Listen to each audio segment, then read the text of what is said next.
Good morning. I'm Lisa Zamparo. I'm a CPA and financial planner, and I help my clients make smart decisions with their money. I am also a volunteer with CPA Canada Financial Literacy, and I'm here today to talk to you about developing strategies to save money. I know it can be difficult and sometimes even feel impossible, but it can be done. At this point, you'll want to talk about the logistics for the day, for example, where the washrooms are or if there are arrangements for lunch. This session is designed to be interactive, so if you have any questions, please raise your hand, or if you feel more comfortable, you can wait till the end when I'll have a short Q&A session. Today we're talking about savings and saving strategies. Here's our agenda for today's session. We'll start off by talking about saving definitions. Then we'll look at an overview of the saving strategies before diving into those 4 key saving strategies. We'll wrap up by some ideas on how to keep momentum, and we'll also look at some tools and aids you can use, as well as a brief Q&A period. Let's start off with a few statistics. First, did you know that the debt-to-income ratio for the average Canadian is 165%? That's according to Statistics Canada, and it's increasing every quarter. Canada also has the worst debt-to-income ratio of 20 OECD nations. 60% of people surveyed are saving less than 10% of their income. And in fact, Canadians are saving less than they did 2 years ago. Finally, you'd have to go back to 1938 to find savings rates as low as they are today. This is a frightening picture of the Canadian economy, and it seems like we can all agree that Canadians are living beyond their means. The solution is for us to start saving more, paying down our debts, and investing in the future. This session, Saving Strategies, is the cornerstone of the CPA financial literacy presentations. And our intention is to help you develop those strategies so that you can start investing in your future for your goals and your retirement.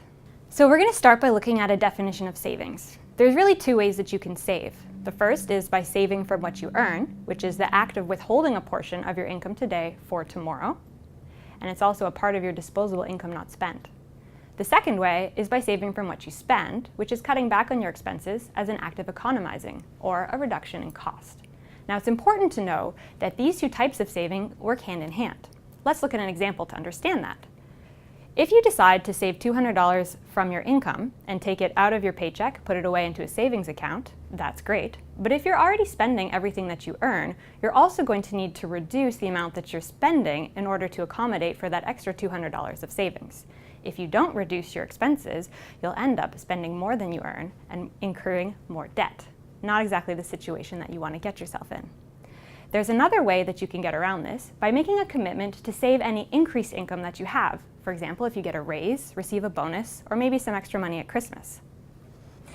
Before we get into the specific saving strategies, I'd like to start by reviewing a few principles of saving that are really important to understand. The first is that making the decision to save is a commitment. It's a mindset change. The most important thing about saving is developing the habit of saving. It's less important how much you begin to save or the amount. As you start to save, it'll motivate you to save more, and you'll find that you can increase the amount you're saving with little effort. Second, don't do this alone. Work with someone you know and trust. It's a lot more fun when you team up with someone and work on it together. Third, it's important to understand your spending habits. You want to be aware of where you might be leaking money. An example I'd want to share with you is what's commonly known as the latte factor. But for you, it might not be lattes. It could be taxis or restaurants.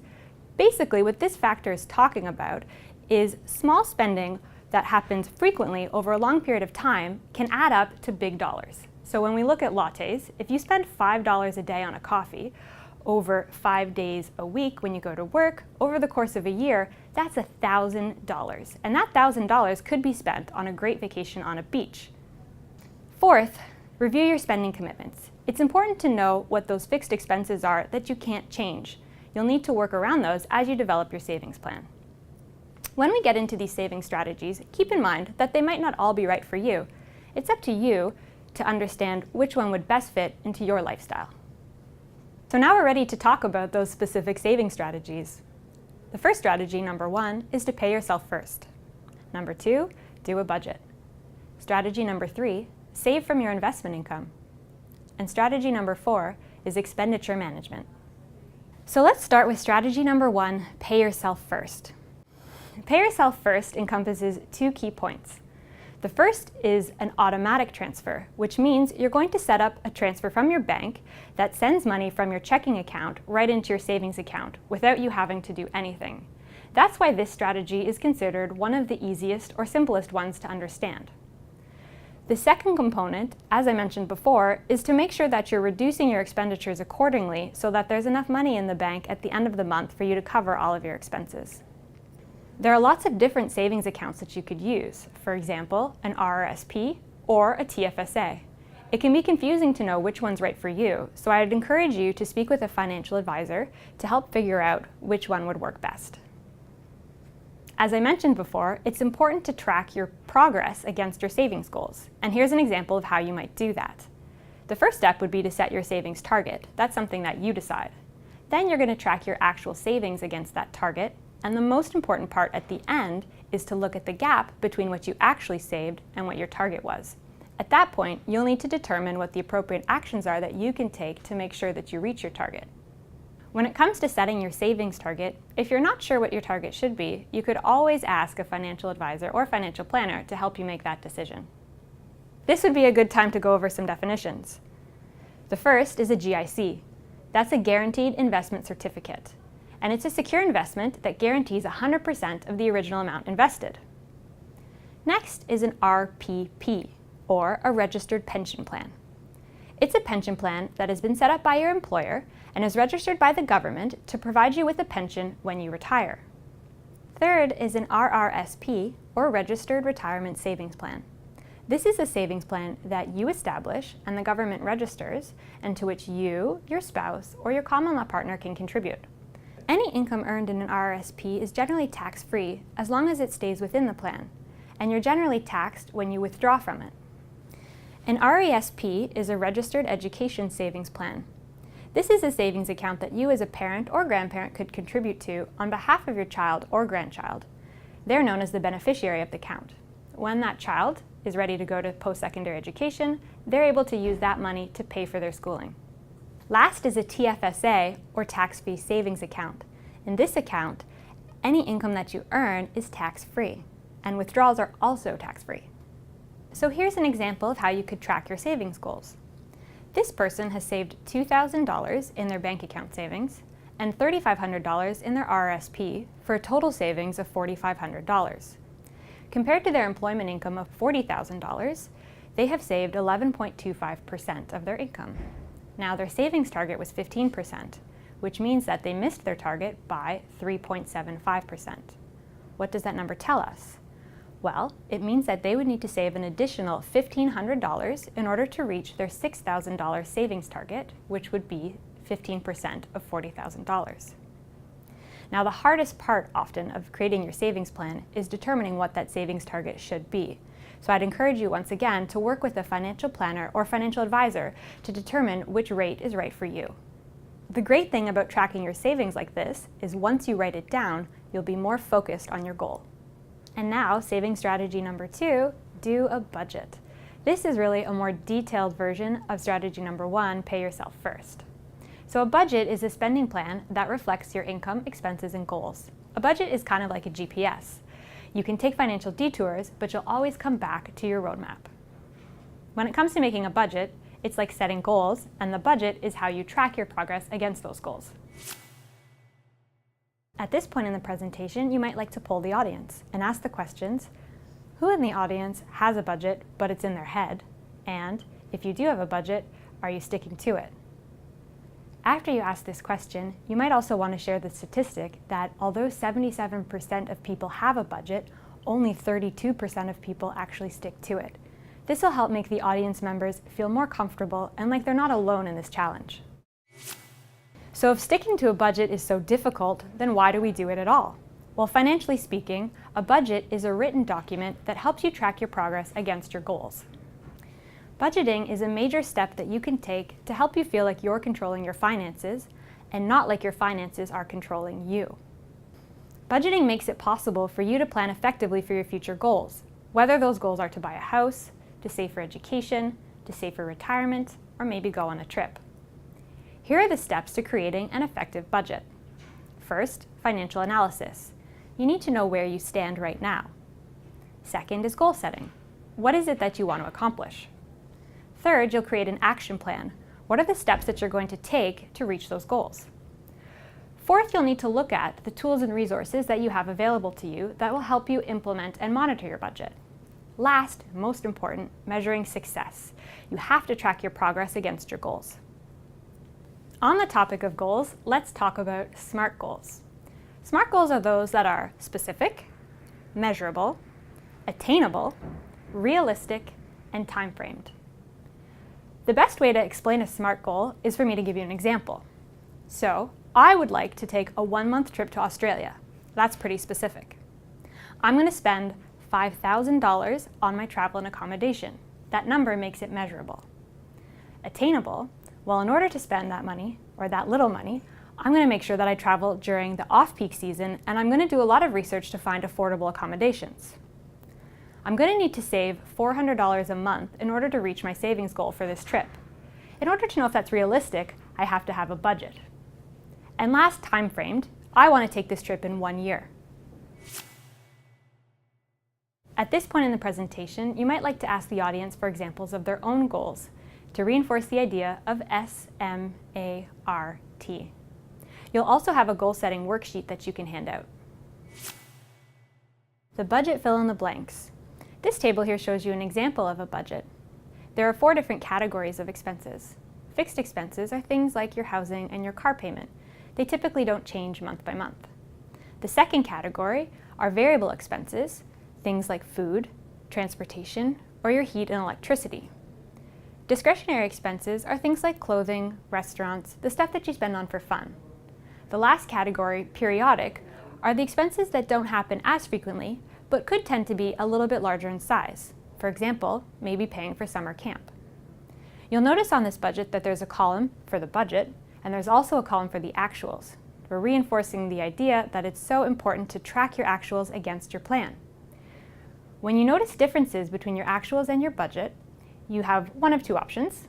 In the next month, you can change your spending, or you could readjust your budget to more accurately reflect your personal spending habits. Strategy number 3 is to save from your investment income.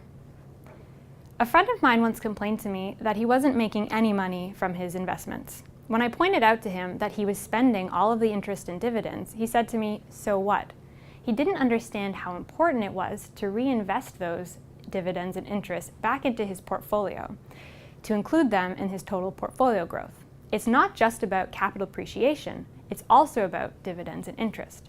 Now, one way that you could do this is through what's known as a dividend reinvestment plan, which automatically reinvests your dividends and interest into your portfolio. This is kind of like that pay yourself first scenario where it's done automatically. This strategy is really important because it helps your savings multiply. The longer you leave the money in your account, the more time it has to earn more dividends and interest, and it's known as compounding interest. Albert Einstein once said that compounding interest is the greatest mathematical discovery of the 20th century. I wonder why he said that. Well, let me give you an example. If you had 1 penny and you doubled it every day for 31 days, by the end of the month, you would have over $10 million. It's almost unbelievable, but if you try it on a calculator, I promise you it works. And now, saving strategy number 4, expenditure management. There are 4 key things to understand with this strategy. The first is live within your means. That really means spend less than you earn. Second, you'll need to be able to differentiate between your needs and your wants. Needs are few and far between. They're things like food, shelter, clothing. Wants can be endless, and those are things like phones, computers, and vacations. Third, think about reducing your expenditures by 10%. You might think this is impossible, but what would you do if your income was suddenly cut by 10%? You'd just find a way to make it work. A key concept to understand here is that $1 not spent could be the equivalent of $2 earned. That's true if you had a 50% tax rate. When you earn $2, half of it goes to tax, and the other half, $1, is for you to spend. The last strategy here is to avoid buying on credit. We'll talk a little bit more about credit cards later, but the point to understand is that using credit to fund your lifestyle can get you into a cycle of debt that can be really hard to dig out of. Instead of focusing on earning more money, why not focus on controlling your expenses? There are two main types of expenditures. There are major capital expenditures and there are day-to-day expenditures. There are also those pesky hidden expenditures that you don't realize you have. On the next few slides, we're going to talk about saving strategies for each of these types of expenses. So the first category, major capital expenditures. For most Canadians, this will be their mortgage. There's a lot of money to be saved by paying down your mortgage quickly, but too many Canadians simply accept the renewal terms that are offered by their financial institution without asking how they might be able to save more. You can see on this slide that thousands of dollars can be saved by paying down your mortgage faster. Mortgages are a very competitive business, and different financial institutions will offer different rates. It's important that you shop around and get competitive bids for your mortgage so that you can get the best deal. So here's how you might find some savings in your mortgage. First, the rate. Shop around and get competitive bids. Different financial institutions will offer different rates, so ask for the rate that you want. The worst that they can say is no. Second, you'll want to make sure that you understand the terms of your mortgage. That's things like fixed or variable, rate, and the frequency of payments. If you have trouble understanding these terms, you can educate yourself by working with a financial planner to understand how these terms apply to you. Third, you'll want to make the maximum mortgage payments that are possible.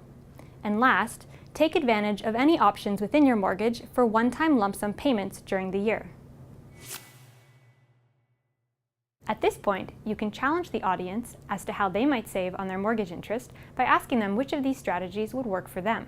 Also, keep in mind that accelerated biweekly payments are made 26 times a year, while accelerated weekly payments are made 52 times a year. Now let's look at some other capital expenditures. We'll start with your vehicle. Do you really need to get a car? And if you do you need a new one, or could you get a pre-owned car? Also, when you're purchasing your car, make sure to negotiate on the price. Second, household appliances. For these kind of purchases, like your furnace, washer, or TV, make sure to plan ahead and understand what the return policy is for these big purchases. Last, education. You'll want to open an RESP, which we talked about the definition of before.